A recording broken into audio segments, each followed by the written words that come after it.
Nasab ini kan gini, kemarin ada ya sepertinya memang rame juga gitu ya pernasapan ini ya. Jujur ya, karena kita sebagai orang awam juga kita melihat bahwa ini udah sebenarnya kan udah bertahun-tahun udah kita paham mengenai nasab ini, udah paham segala macam dan juga udah disepakati banyak, bahkan seluruh dunia kan seperti itu ya. Gitu. Terlepas dari tentunya banyak beberapa oknum yang keliru gitu. Saya juga paham, nggak cuma itu aja. Setiap orang dari mana aja, kelompok manapun pasti akan ada oknum yang keliru, itu udah hal yang biasa kan, hal yang biasa. Ketika kemudian fenomena ini viral gitu dan kemudian menjadi perbincangan, kemudian menjadi topik-topik yang kemudian meningkatkan AdSense lah ibaratnya gitu ya. Banyak yang udah mulai bicara tapi bukan porsinya menurut saya gitu ya. Kita nggak tertarik untuk mengangkat itu karena kita bukan di situ kapasitasnya. Dan satu ini berkaitan dengan Rasulullah juga jatuhnya. Takutnya kita di pihak yang keliru gitu. Gimana kalau beneran itu keturunan Nabi? Mau ngomong apa kita? Nanti ketemu Nabi mau apa kita gitu. Terus ulama-ulama yang sepanjang berabad-abad sudah mengakui keabsahannya ini kita mau kemanain? Ya kan? Ya ini sih sebetulnya gini. Kalau ini sikap saya secara pribadi dan saya juga ya ini nasihat dari guru saya. Jadi begini, beragama yang baik itu kita kan namanya, kita aliran ini Ahlus Sunnah wal Jamaah kan. Jamaah itu kan artinya jamaah bersama-sama. Iya ya, cari mayoritas dong, ya kan? Kalau mayoritas ulama mengatakan begini, ikut aja lah. Kita sebagai orang awam nih nggak usah pusing-pusing gitu loh. Kalau banyak ulama berpendapat begitu. Kenapa? Karena ada hadis Mas, jaminan dari Nabi. La tajtami ummati alal khata' awalad dolala.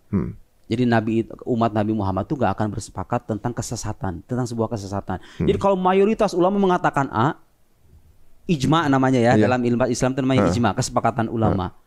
Itu tidak ada garansi dari Nabi. Mereka itu nggak akan bersepakat tentang kesesatan gitu loh.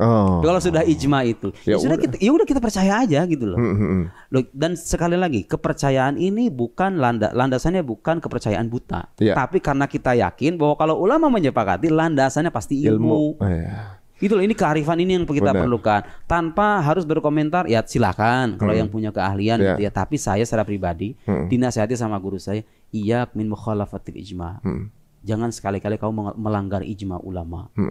Ulama itu pewaris para nabi loh. Warathatul anbiya.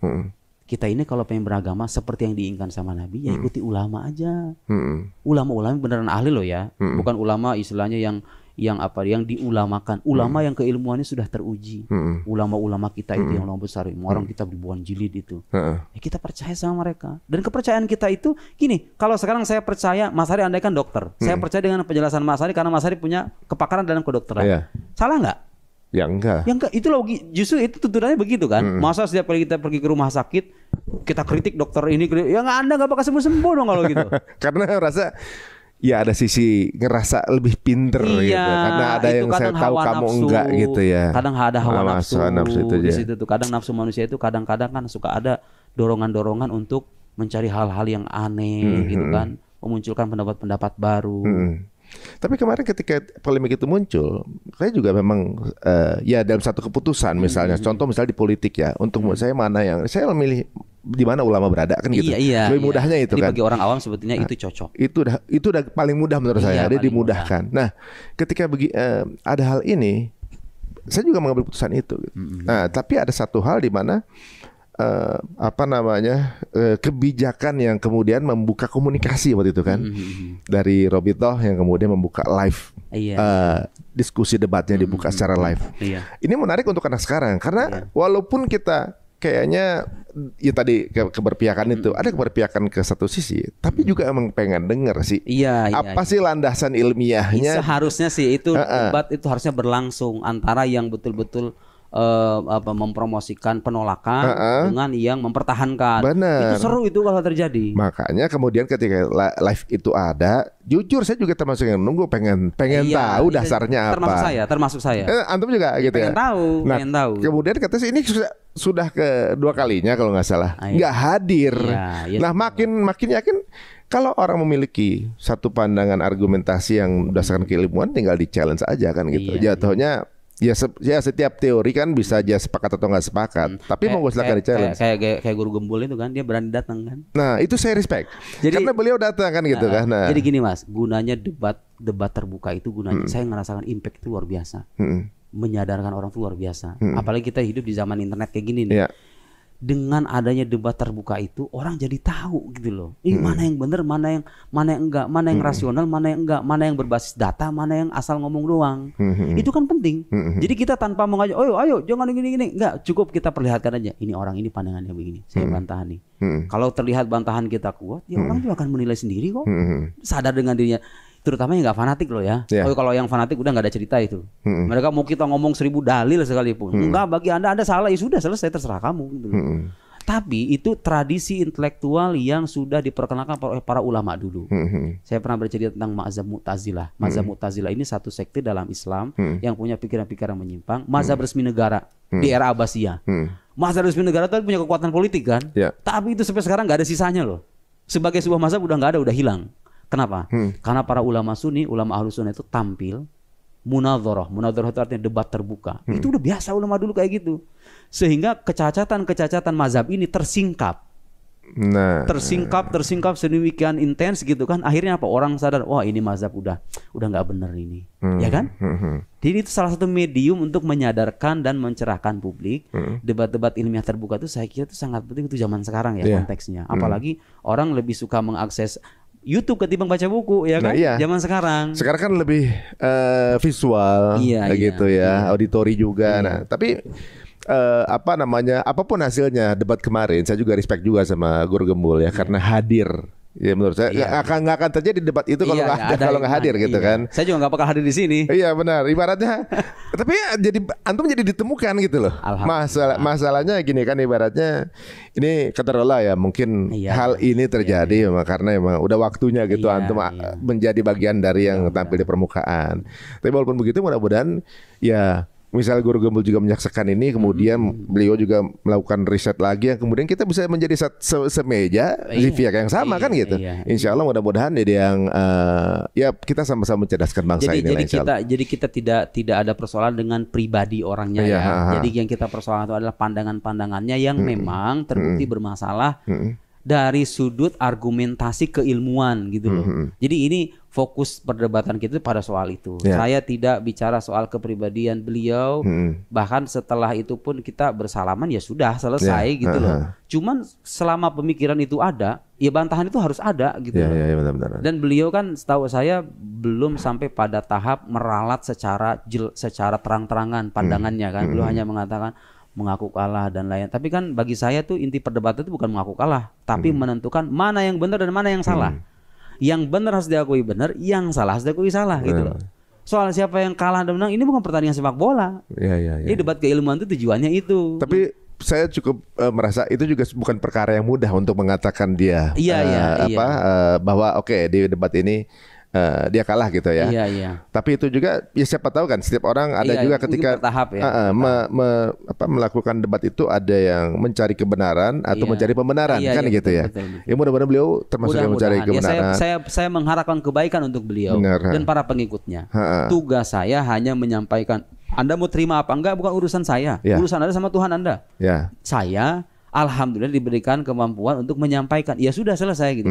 Nabi aja disuruhnya menyampaikan kok. Masa saya maksa-maksa Anda? Ya saya siapa gitu loh kan. Ya saya hanya menyampaikan ini loh yang benar begini, argumentasinya begini, landasannya ini, referensinya ini. Mau percaya? Ahlan wa sahlan. Enggak mau, selesai. Terserah Anda. Ya tapi memang di debat kemarin memang mengasihkan sih dilihat.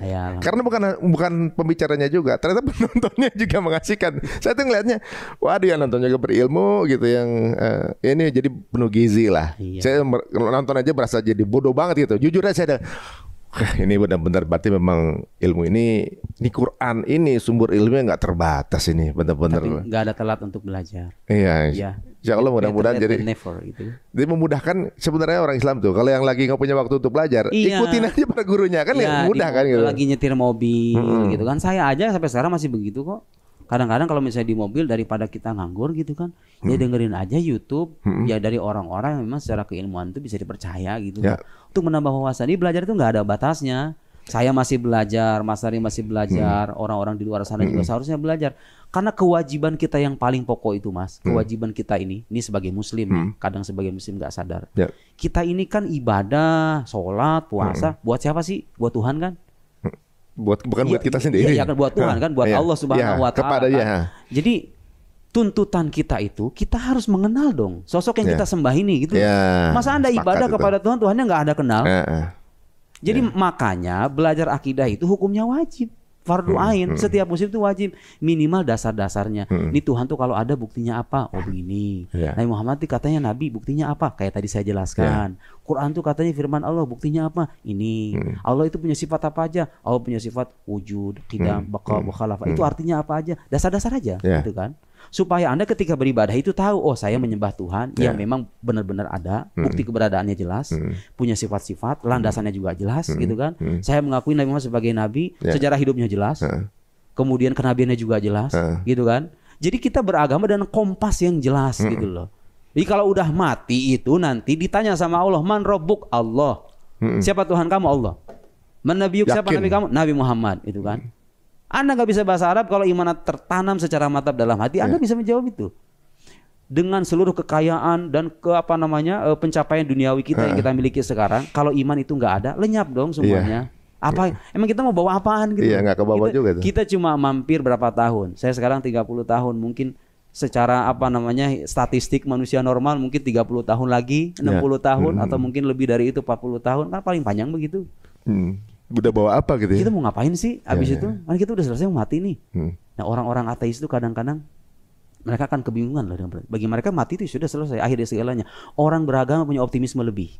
Bagi saya, bagi kita semua, kematian bukan segala-galanya, bukan akhir dari segala-galanya. Itu kita hanya mampir di sini.